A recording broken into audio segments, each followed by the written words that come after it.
اکبر الہ آبادی، علامہ اقبال اور مسلمانوں کی تہذیب۔ تفصیل میں جانے کی ضرورت نہیں، سب لوگ جانتے ہیں کہ اکبر الہ آبادی اور سر سید احمد خان میں عمر بھر نظریاتی اختلاف رہا اور وہ سر سید کی زندگی میں ان کے اقدامات کا مذاق اڑاتے رہے،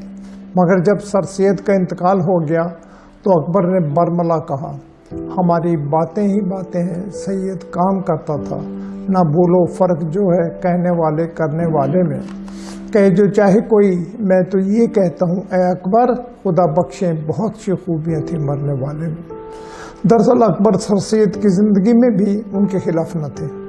اور نہ ہی وہ قوم کے مادی وسائل کی ترقی کے خلاف تھے، بلکہ وہ مسلمانوں کی ہنر مندی اور دنیاوی ترقی کے حق میں تھے، مگر صرف اتنا چاہتے تھے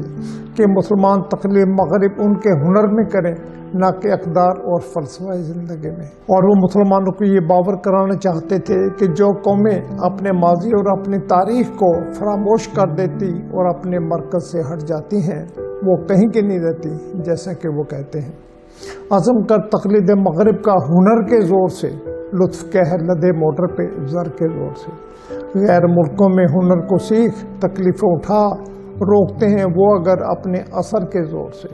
قوم کی تاریخ سے جو بے خبر ہو جائے گا، رفتہ رفتہ آدمیت کھو کے خر ہو جائے گا۔ کون کہتا ہے تکلف سے نہ کر زیست بسر، کون کہتا ہے نہ کر وضع میں جو بن پیدا، بس یہ کہتا ہوں کہ ملت کے معانی کو نہ بھول، راہ ترقی کا تو خود ہی نہ ہو رہزن پیدا۔ قوم قوم 8 پیر سنتے ہیں ہم، قوم کہاں تار باقی نہیں، تو کرتا ہے دامن پیدا۔ مذہبی اشاق فقط ہے تیری قومی ہستی، جو یہ ٹوٹی تو نہیں کوئی نشیمن پیدا۔ بزم تہذیب سے ہو جائیں گے قطن خارج، ہی سے باقی نہ رہے گا تو ہو شیون پیدا۔ درخت جڑ پہ ہے قائم تو استوار بھی ہے، کبھی خزاں ہے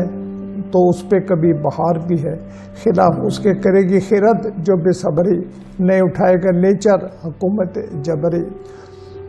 جو کوئی چاہے کہ قائم کرے نئی بنیاد تو برگ و بار ندارت، درس بھی برباد۔ ہمیں اس معاملے میں علامہ اقبال بھی اکبر کے ہمنما نظر آتے ہیں، کیونکہ وہ کہتے ہیں کل ساحل دریا پہ کہا مجھ سے خضر نے،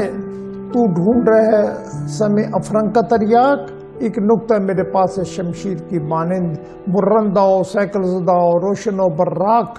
کافر کی یہ پہچان کے آفاق میں گم ہے، مومن کی